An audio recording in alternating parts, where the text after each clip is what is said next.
Hey, this is Dan. Let's talk about piecewise functions for a minute.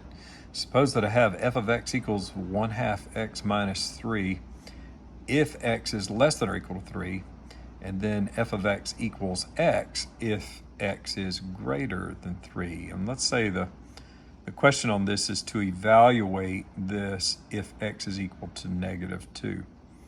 So what you want to do is apply this -2 here, the -2, to each one of these here. So the temptation with a problem like this is to immediately go over here to the left. But with a piecewise function, you want to figure out which one of these, is it this one or this one, that we should be evaluating. And so we're going to make that decision based on -2. Well, is -2 greater than 3? No, so we don't do this one. Is -2 less than or equal to 3? Yes. So we want to put the -2 there. And the way that looks is this down here. So that becomes,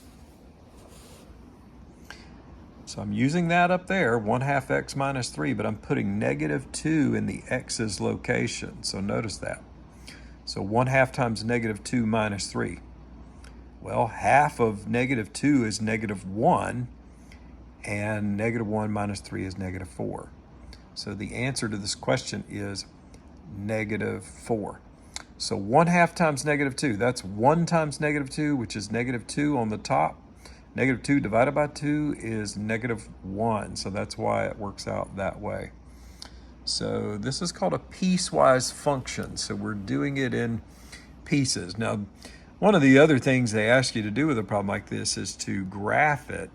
So to graph piecewise functions and possibly to consider the domain and the range. And I'll do that in another problem. Right now, just focusing on evaluating.